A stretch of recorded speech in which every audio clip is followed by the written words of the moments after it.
นอกจากไปเฮ็ดงานอยู่ไทยสิบ่มีเงินเก็บแล้วยังมีอีกเรื่องหนึงเนาะที่ค่อยไปเห็นที่มันเกิดขึ้นกับหมู่ข้อยก็คือบ่มีเงินกินข้าวแล้วล่ะให้พ่อแม่น่ะโอนเงินไปให้แต่บ้านขอเงินนำพ่อนำแม่อยู่บ้านให้พ่อแม่โอนเงินแต่บ้านไปให้แล้วก็ไปเฮ็ดงานบัดสิกลับบ้านแต่บ่มีเงินจ้างค่ารถก็ให้พ่อแม่โอนเงินแต่บ้านไปให้จ้างค่ารถมาอันนี้เรื่องนี้มันเกิดขึ้นกับหมู่ข้อยเนาะหมู่ข้อยเนี่ยคนใกล้ตัวข้อยเนี่ยแหละแล้วก็คนรู้จักก็มีแน่คือบ่มีเงินสิมาบ้านน่ะนะให้พ่อแม่โอนเงินไปให้มันบ่แม่นแต่ว่าบ่มีเงินเก็บแต่เด้เงินสิกินข้าวเงินสิกลับบ้านยังบ่มีผู้ใดเคยมีประสบการณ์แบบนี้บ่หรือว่าเกิดขึ้นกับตัวเองก็มาคอมเมนต์ได้เด้อคือข้อยก็อยากรู้คือกันว่าเรื่องแบบนี้มันเกิดขึ้นกับหลายคนบ่หรือว่าเกิดขึ้นแต่เฉพาะกับหมู่ข้อยเจ็บผมมีข้าวกิน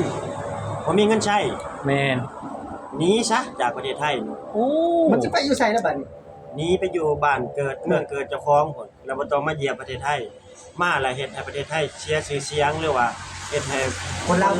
บ่มั่นใจเนาะบ่มั่นใจคนลาวมาเฮ็ดงานในประเทศไทยเขาก็สิอับอายขายขี้หน้าย้อนหมอนี่เด้เออสบายดีพี่น้องพบกันอีกแล้วกับเบาไส้พาเลาะเนาะมื้อนี้เบาไส้สิมาถามเบายอดกับเบาสมหมายเนาะว่ามีหนุ่มแรงงานลาวคนหนึ่งได้มาอัดคลิปว่ามาทำงานอยู่กรุงเทพบ่มีเงินกินข้าวพี่น้องจนให้พ่อแม่ทางบ้านโอนเงินมาให้ใช้เนาะพี่น้องเนาะเอาไปถาม2หนุ่มกันเลยเนาะพี่น้องสบายดี สวัสดีครับ เอ้าเบาไส้อยากถามเบายอดกับเบาสมหมายว่าคิดจังไดเรื่องที่ว่าแรงงานลาวเฮามาทำงานที่กรุงเทพแล้วบ่มีเงินบ่มีเงินฮอดกินข้าวบ่มีเงินพอกินข้าวแม่นบ่จนบ่ฮู้นะว่าสิใช้คำใดเพราะว่าคือเฮามาทำงานเนาะคือประเทศไทยเนาะขั้นต่ำคือ300เนาะ350 300ขั้นต่ำคือ300ขั้นต่ำนี่300นี่คือซื้อก๋วยเตี๋ยวเนาะเอาสมมุติว่าก๋วยเตี๋ยวแม่นได้หลายชามเด้ได้หลายถ้วยเด้ฮอดก็ มันมีเงินกินอยู่แล้วและถามว่าบ่มีเงินกินข้าวบ่ฮู้ว่ามันเอาไปใช้เงินน่ะนั่นแหละอย่ามาบ่เฮ็ดงาน บ่จะคิดว่านะอย่าบ่เฮ็ดงาน คันบ่เฮ็ดงานก็เอาไปลิ้นอย่างอื่น ลิ้นหยังอย่างอื่นลิ้นยาไว้มันจังซั่นเลย โอ้ยมันมี บ่ บ่ มีเงินกินข้าวไอ้เคยเห็นบุคคลมาเฮ็ดงานในประเทศไทยบ่มีเงินกินข้าว บ่แม่นว่าบ่มีเงินแต่กินข้าวเด้โทรเบิดทางบ้านให้แม่โอนเงินมาให้ใช้มันแม่นบ่แบบนี้น่ะเคยมีบ่แบบ จากที่เคยเห็นมันก็บ่เคยมีเนาะมันก็จากว่ามีบ่ถ้าหากว่ามีก็ ส่วนน้อยเนาะ บ่ฮู้ว่าส่วนน้อยก็มันบ่ แทบบ่มีเลย แม่นคนเฮาอ่ะ เอา จากจะสมมุติว่าคือบ่ย้อนก็ได้กันย้อนประเทศไทยเนาะเวลาเราหาเงินส่งมาบ้านน่ะถามว่าบ่มีเงินเก็บนี่บ่ย้อนยังเข้าใจเด้ แม่น บ่มีเงินเก็บแต่บ่มีเงินกินข้าว นั่นแหละยังว่าเบาไส้อยากถามบ่าวยอดกับเบาสมหมาย เนาะมื้อเฮ็ดไร่เฮ็ดนามื้อเลี้ยงเป็ดเลี้ยงไก่อย่างน้อยมีข้าวกินเด้ อย่ามาประเทศไทยนะมาหาตับหยังเว้าขนาดนี้เลยวันนี้ เอ้ามาเฮ็ดหยังสิมาหยังมาก มาแล้วมันพ่อแม่ขายข้าวให้เมื่อเนาะ แม่น พ่อแม่ ใคร ขายข้าว อยู่บ้านโอนเงินมาให้ซื้อข้าวกินอยู่ประเทศไทย โอ้ มันคือเพราะแบบ อย่ามา บ่แม่น นึงก็คือว่าคันเว้าแล้วก็มันเสียเครดิตประเทศไทยด้วยซ้ำไปมันเสียแบบว่า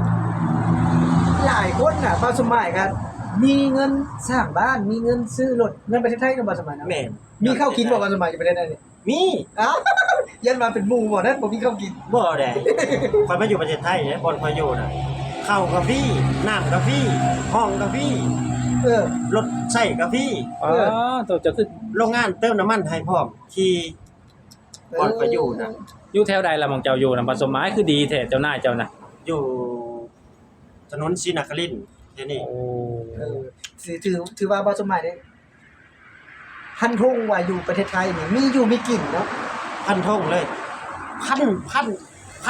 ง1,000% บ่อย่าเลยว่าโอ๊ยบ่สมัยโอ๊ยมีอยู่มีกินแล้วบัดมื้อแรกโทรหาแม่แม่ขายข้าวเอาเงินมาให้ผมแน่ว่าบ่ได้เด้ บ่มีข้าวกินแล้วบ่ บ่ได้ได้จังซี่บ่สมหมาย เอาอยากเว้าเนี่ยแนวใดก็บ่มีอยากให้มันไปอยู่ใส่หม้อนี้นะ เอาฝากถึงหมอนั่นแหละเอาจะเว้ามา ถึงเนาะบ่าวสมัยขอฝากถึงหมอนั่นนะที่ว่ามาเฮ็ดงานกรุงเทพบ่มีข้าวกินบ่มีเงินใช้ แม่น หนีซะจากประเทศไทย โอ้ มันจะไปอยู่ใส่แล้วบัดนี้ หนีไปอยู่บ้านเกิดเมืองเกิดเจ้าของพุ่นแล้วบ่ต้องมาเยียมประเทศไทย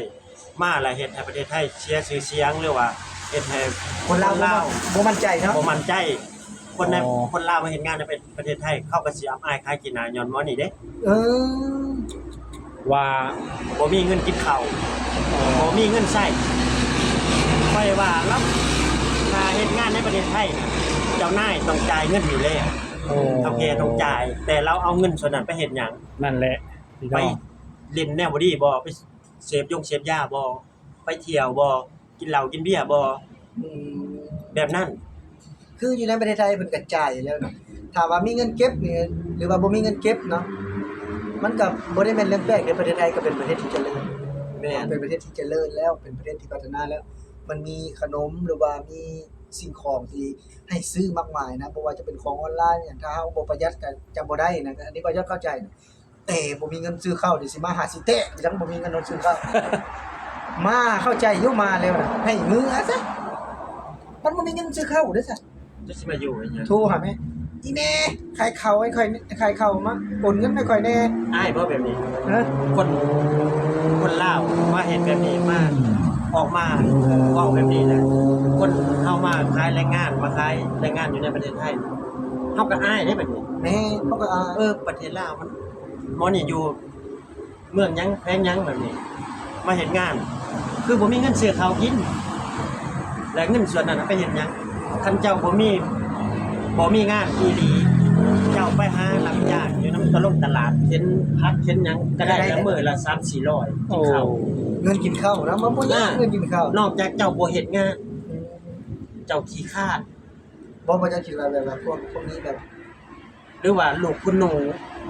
คุณหนูยังบ่มีข้าวกิ เอน อ เอ้าบ่เฮ็ดงานบ่เฮ็ดเวียกเฮ็ดงานไง บ่เฮ็ดงานผัดบ่มีข้าวกินคือจะไปโทรหาแม่เนี่ยโอนเงินไปแน่ ไงลูกคุณหนูคุณ โอ้ย แบบเจ้าชายแบบนี้น่ะ อ่า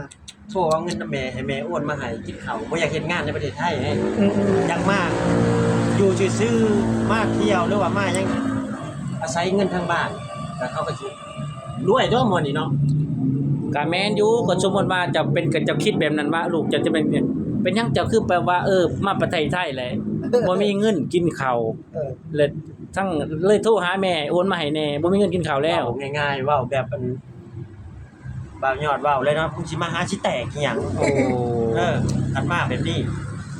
ต่อไปแล้วบ่ต้องมาเมื่อซะ เนาะคันบ่มีเงินเมื่อสิจ้างขับรถให้ แม่น มาเนาะ แม่นข่อยก็สิออกให้คือกัน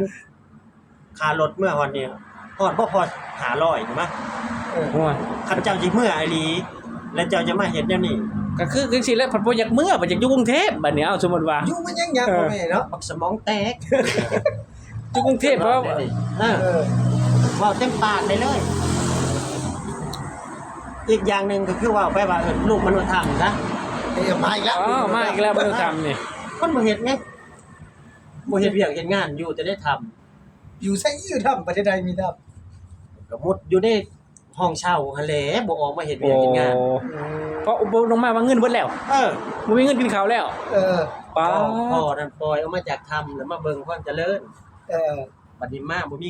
เงินซื้อข้าวกิน อืม แล้วอยากกลับ เออ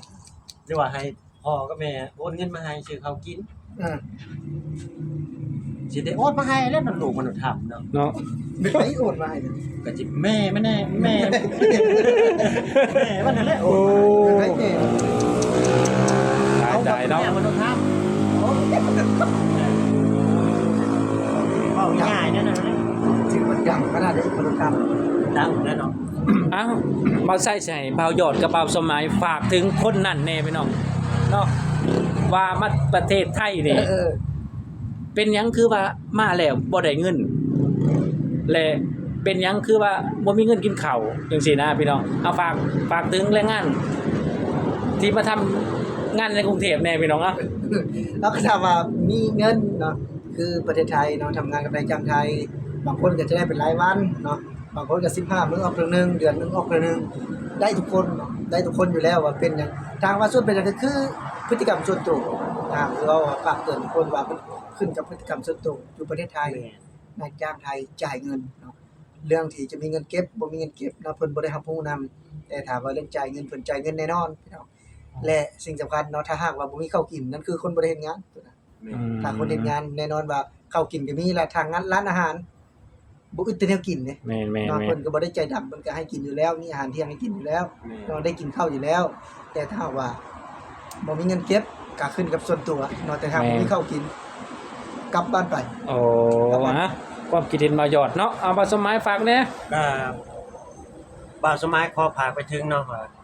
ถ้าแบบว่าถ้าคนขี้เกียจ อืม ก็ถือว่าเฮ็ดงานบ่ได้ในประเทศไทย อืม งานบ่ติ